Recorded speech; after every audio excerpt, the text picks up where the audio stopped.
a não aceitação da necessidade do erro, ou seja, eu não erro, não quero, não faço e acabou.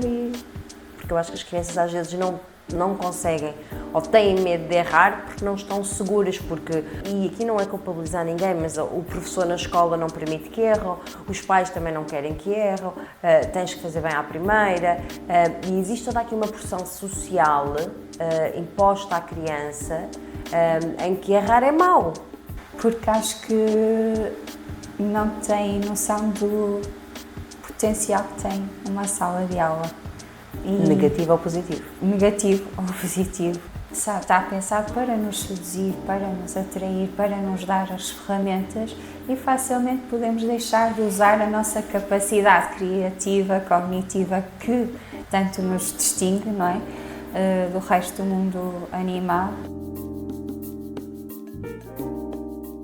Bem-vindos a mais um podcast, Os Génios do Amanhã. Imagina que estudas psicologia clínica durante anos. Aprendes a ouvir pessoas, a perceber o que está por baixo do que dizem e depois vais auditar fábricas têxteis, depois recrutar engenheiros, depois construir um tech hub numa câmara municipal e depois acabas a gerir os recursos humanos de uma escola de programação para crianças. Quando li o percurso da Melanie pensei, esta pessoa sabe ver coisas que os outros não veem. E é exatamente isso que ela hoje vai partilhar connosco. O que é que realmente acontece quando uma criança aprende a programar? Não o código, a pessoa. Melanie Cardoso, bem-vinda. Olá. Estás bem? Sim, muito bem. Sim. Olha, Melanie, eu estava a olhar para o teu percurso e fiquei com uma curiosidade genuína mesmo, que é psicologia clínica, auditoria em fábricas, recrutamento em IT, agora achar coders em marco de canaveses. Isto acaba por não ser um caminho linear, não é? E quando olhas para tudo isto de fora, não é? Faz-te sentido ou parece-te um pouco aleatório? Na realidade é linear. As coisas foram planeadas, foram também acontecendo algumas, mas na realidade a psicologia clínica também tem outras valências. A psicologia tem a parte educacional, tem a parte organizacional. E na realidade, tudo começou quando estava a terminar o meu período em Inglaterra, em psicologia clínica, trabalhava lá numa equipa e tive o contacto com a parte da gestão e comecei a fascinar-me com a parte da gestão, a parte organizacional e veio de forma natural. Depois, querendo regressar ao meu país, resolvi também enverdar mais por esse sentido e acabei por apostar numa nova especialização, ou seja, numa segunda especialização em recursos humanos ou psicologia organizacional, para aprofundar um bocadinho essa descoberta e também no sentido de mercado laboral, nesse sentido, ao regressar para Portugal. E com esse regresso descobri um bocadinho este mundo do IT e esta parte da gestão dos recursos humanos, porque dentro da gestão dos recursos humanos sempre me apelou, lá está, as pessoas, estamos sempre a falar de comportamentos, de motivações, e temos aqui também um fator interessante que é o facto das pessoas passarem 8 horas por dia, se não mais, não é, às vezes, no seu local de trabalho. E como é que tornamos essas pessoas felizes, eficientes, satisfeitas, como é que as retemos? E as empresas de IT nesse segmento sempre foram muito vanguardistas, porque precisavam das pessoas e comecei a gostar delas, em particular não só pela parte da tecnologia, mas também pela forma como trabalhavam as pessoas. E depois descobri o resto. E depois descobriste o resto. Que é o mundo do código, a programação, a necessidade do mercado deste tipo de profissionais, depois o que é que este código, ao aprenderem a programar, permite à pessoa. Aqui em todos os nossos episódios nós fazemos assim aqui mais um momento descontraído com os nossos jogos, ok? Ok. E agora tenho aqui um desafio para te lançar, que é o jogo que é completar a frase. E então eu vou-te dizer uma frase, ok? E tu vais completá-la. Não há respostas certas, não há respostas erradas, é o que te vier à cabeça. Preparada? Sim. Ok, então. A coisa que ninguém me contou antes de trabalhar em recursos humanos foi... Como é importante saber ouvir as pessoas. Um pai que quer perceber se uma escola cuida bem dos seus professores devia perguntar? Como o seu filho é tratado na sala de aula. E uma equipa feliz nota-se nas crianças porque? Saem felizes da aula. Boa! Gostei muito. Vamos então agora aqui para voltar para a parte séria, que não é muito séria, sabes que isto é tudo descontraído, por isso descontrai. Quando os pais inscrevem um filho nas Charcodas em Marco Canaveses, a maioria está a pensar, talvez, que quer que ele saiba usar o computador, não quer que fique para trás, e isto é uma expectativa um bocadinho técnica demais, não é?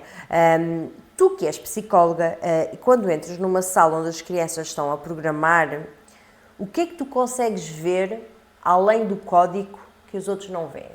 Muita coisa. Mas diria a capacidade da criança se relacionar com os outros, se sente confortável num ambiente social ou não, ou em grupo, se sente confortável a lidar com o erro, como é que lida com o erro, a tolerância à frustração, a capacidade de resolver problemas. No fundo é todo um universo muito especial para compreender o comportamento e o estado emocional da criança, na realidade. Tens assim algum exemplo, alguma criança que te tenha marcado por ter mudado o comportamento desde a data que entrou até à data em que está a frequentar a charca? Na realidade temos muitas, ou várias, mas que marcasse mais, talvez fosse mais nesse âmbito do social. Lá está, era uma criança muito introvertida, que não convivia muito, que se fechava sobre o que ele gosta, que é a tecnologia, não é? Mas foi interessante ver como é que ele conseguiu, aos poucos, desabrochar e começou a sair do seu metro quadrado, da sua cadeira, começou a mostrar como aquilo que ele sabia ou gostava aos outros, começava a mostrar e a transbordar um pouco a paixão pela tecnologia que lhe permitiu chegar aos outros. E eu acho que é um bocadinho isso que tenho sentido muito ao longo deste período nas Charcoders, que é interessante como muitas vezes estas crianças, nem todas obviamente, mas quando têm esta faceta mais tímida ou mais fechada, como encontram quase uma segunda casa nas Charcoders, porque acabam por encontrar outras crianças que gostam do mesmo, que sentem empatia, que se sentem enquadradas e depois não querem sair de lá. Ou chegam mais cedo. E que nós adoramos, porque realmente quer dizer que se sentem bem, não é? Se sentem em casa e que estão a gostar do que estão a aprender e com quem estão. E isso é impagável, não é? Isso não há ninguém. Não tem preço, não tem preço. Olha, há pais que dizem, o meu filho desiste à primeira, não tem paciência para a escola, não consegue estar concentrado. Aqui, mais do teu ponto de vista, que percebes um pouco que percebes, não, isto até parece mal eu dizer que percebes um pouco, mas pronto, mas que percebes de psicologia, o que é que está realmente a acontecer quando uma criança desiste tão facilmente? Às vezes nem quer tentar porque... Sim, podem acontecer várias coisas. A primeira, diria que há uma baixa tolerância à frustração, que é a base, que é a não capacidade de se expor à tentativa, ao erro. Ou também existe outro lado, que é a não aceitação da necessidade do erro, ou seja, eu não erro, não quero, não faço e acabou. E pode ser uma questão de personalidade, mas sobretudo assenta quase sempre nesta capacidade de tolerância à frustração, que também é trabalhada e é muito trabalhada, lá está, nesta área da programação, porque faz parte do dia-a-dia, não é? Eles têm, aliás, o erro é muitas vezes a resposta ou a solução daquilo que é tentado implementar, mas, acima de tudo, o erro é o caminho para encontrar a solução e não é uma solução, não é? Porque mesmo os programadores ou os engenheiros, quando estão a fazer um software, estão sempre a testar o código, faz parte do procedimento. E isto é uma escola incrível para uma criança, ou quem quer que seja que queira aprender, não é? Mas para uma criança, nesta fase da vida, ainda é uma ferramenta incrível que é, ok, o erro faz parte, o erro é um processo, o erro faz parte da aprendizagem, seja andar de patins, seja andar de bicicleta, seja o que for, mas no código é uma constante, ou seja, esta tolerância ao erro e à frustração é constantemente trabalhada nesta sala de aula, porque é muito comum acontecer um erro, basta esquecer uma vírgula, um parênteses num código para não funcionar, não é? E então tem que encontrar o caminho A, o caminho B, perceber se vão tentar ou não vão tentar. Muitas vezes começam por aí, que é o bater com a cabeça de ai, não quero, não consigo, ok, mas já tentaste o caminho A, o B, o C, pediste ajuda, não pediste ajuda. E aos poucos a criança vai desenvolvendo esta tolerância, este caminho de forma natural, porque percebe que é um processo.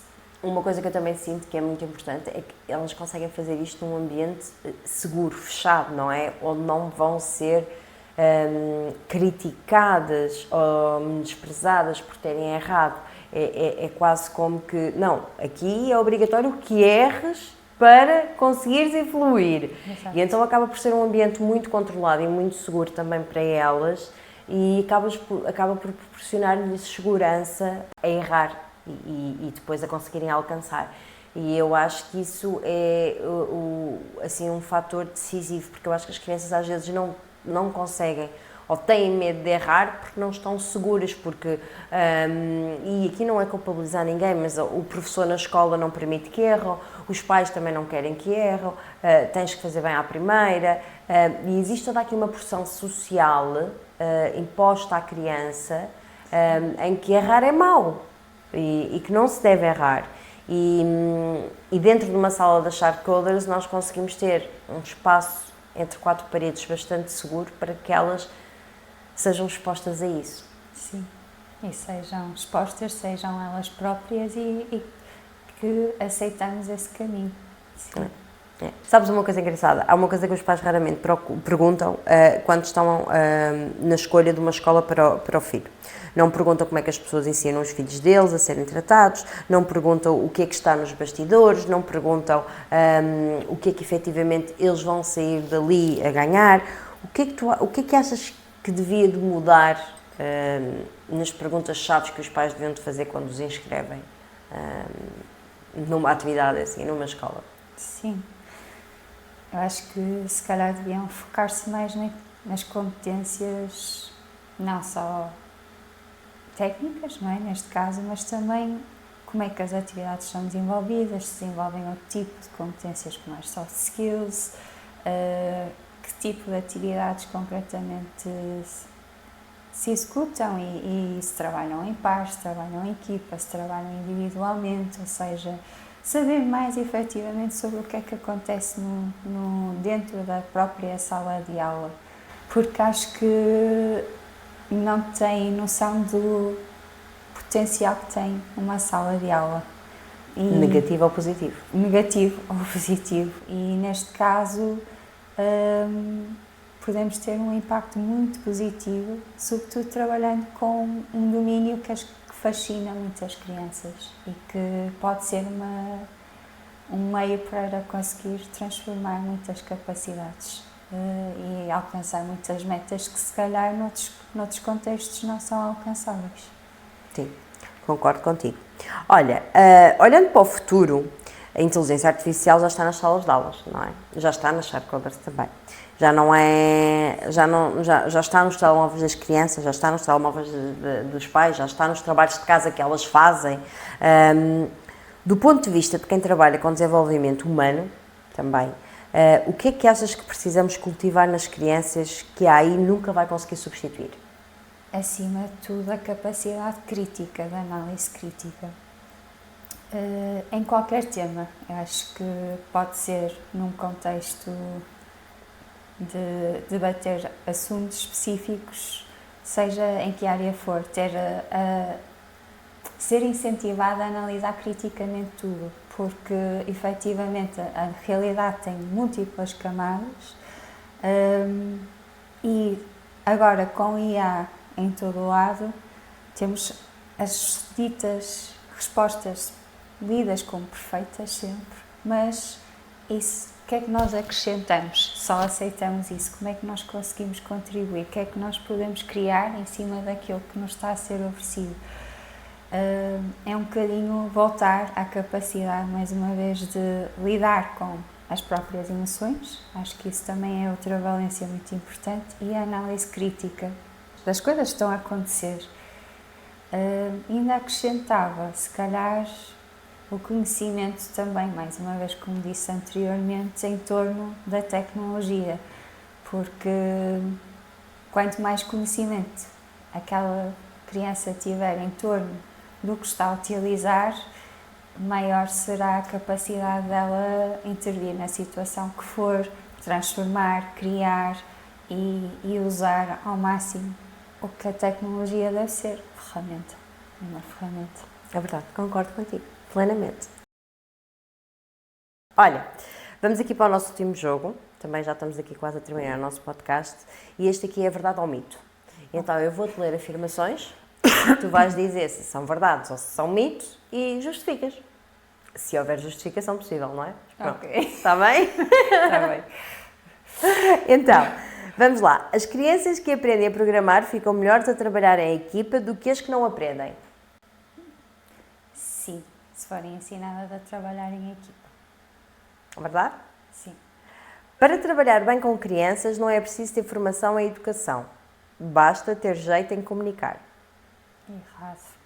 Eu acho que é muito importante também a parte da formação e da educação. Parte da pedagogia. Da pedagogia e, acima de tudo, a paixão também pelo ensino, que está aliada a isso, sim. Por isso acho que era importante também essa faceta.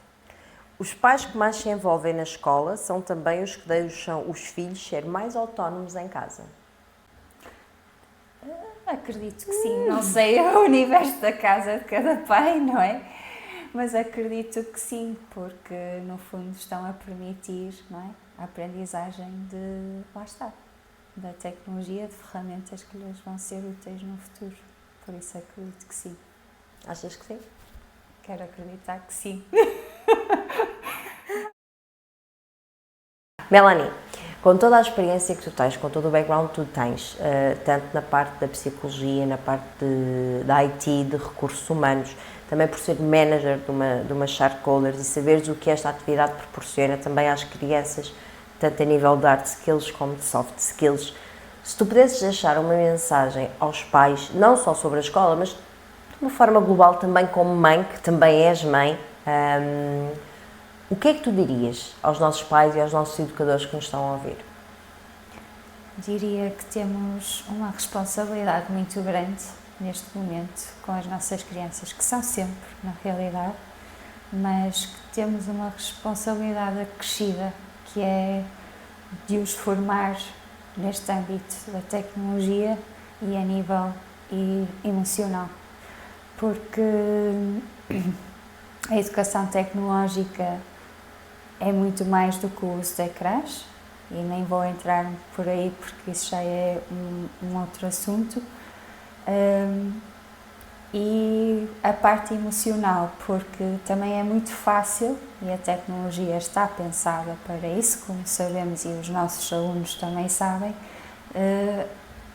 está pensado para nos seduzir, para nos atrair, para nos dar as ferramentas, e facilmente podemos deixar de usar a nossa capacidade criativa, cognitiva, que tanto nos distingue, não é? Do resto do mundo animal. E, portanto, acho que temos uma responsabilidade acrescida de não os deixar ser engolidos pela tecnologia, mas sim serem dominadores da tecnologia e das suas capacidades. E isso vai passar por ensiná-los a ter um maior sentido crítico sobre aquilo que estão a ver e a fazer, a ter maior capacidade emocional. E isso também exigirá alguma literacia emocional mesmo dos próprios pais, que pode ser um desafio, não é? Porque isto não é muito, pelo menos, ensinado para já, embora se fale muito em emoções e na saúde mental hoje em dia. E, portanto, apostem na parte da educação tecnológica, porque será sempre uma vantagem para os vossos filhos a nível de conhecimento e a nível de poderem dominar realmente o mundo que já estamos a viver e que cada vez mais vai ser tecnológico. E sentido crítico, claro, acima de tudo, no meio disto. Eu acho que sim. E agora, antes de te deixar ir, tenho aqui 2 perguntas de assinatura que fazemos a todos os nossos convidados, ok? Que é, o que é para ti os génios do amanhã? Os génios da manhã, sem querer repetir, serão as crianças capazes de se adaptarem, de atualizarem em termos de conhecimento e, sobretudo, as mais bem preparadas neste momento, ou seja, vão ser as crianças que começam já a receber esta educação em termos de tecnologia, em termos emocionais e de sentido crítico sobre a realidade que os envolve. Porque acho que cada vez mais, com este mundo de fake news, fake reality, tecnológico, parte boa, parte má, tudo tem uma parte boa e tem uma parte má, é importante saber distinguir isto. E é isso, como eles nascem envolvidos nesta bolha, precisam mesmo de ferramentas para eles conseguirem ver a realidade por trás das múltiplas camadas que se vão apresentar. E cada vez mais vamos ter mais camadas, não é? Carros voadores, God knows what, por isso cada vez mais vão surgir coisas novas que ainda não pensei muito em profundidade. Pensar também assusta, não é? Assusta um bocadinho. E pronto, mas pronto, elas estão aí e vão surgir cada vez mais e acho que temos mesmo que as preparar. É verdade. E agora, a última pergunta. O que é que a inteligência artificial nunca poderá fazer por ti? Boa questão, não é? Emocionalmente, acho que, embora hajam muitos softwares, já hajam algumas criações nesse sentido, acho que nunca vai substituir a minha capacidade de me regular, autorregular, ou não deveria, digamos, e a minha capacidade de sentir. Portanto, este contacto connosco mesmos e com a nossa capacidade de regulação e de pensamento crítico, mais uma vez, é o que nos distingue do resto e que nos torna únicos. Por isso acho que temos mesmo que trabalhar muito bem essa questão emocional. Acho que sim, acho que sim. Acho que cada vez mais temos que olhar também para esse lado. Sim. Olha, Melanie, obrigada. Acho que ficou bem claro no nosso episódio que programação não é só código, que errar e falhar faz parte e temos que aprender isso uma e outra vez, não é? Que também é importante sabermos trabalhar com os outros e aprender a pensar e ter sentido crítico. Acho que isto ficou bem claro no episódio que falamos hoje. E acho que também esta mensagem que nós queremos passar e o que tu falaste é aquilo que nós sentimos que a maioria dos pais ainda não vê, mas que devia de ver. E eu acho que conseguiste passar aqui uma boa mensagem, uma mensagem muito positiva nesse sentido. Por isso, obrigada pela tua presença. Obrigada. A vocês, obrigada. E não se esqueçam, o futuro não se adivinha, educa-se. Que o ser humano teve vários milhões de anos de evolução e tudo o que está a acontecer agora, nós temos que nos adaptar mais rápido. Que a nossa função perante a inteligência artificial é mostrar-nos que somos humanos, que há coisas que a inteligência artificial nunca fará como nós, como os sentimentos, como a empatia, como o cuidado com o outro. Elas próprias já estão no mundo da tecnologia e da inteligência artificial. E para elas não passa de uma ferramenta. Como há 5, 10 anos uma criança grava um telemóvel, enquanto nós há 15, 20 começamos a aprender a mexer num telemóvel. Qualquer ferramenta pode ser uma ameaça se não sabermos usar. Exatamente, como por exemplo a faca. Nós também ensinamos os nossos filhos a usar uma faca e uma faca também mata, não é?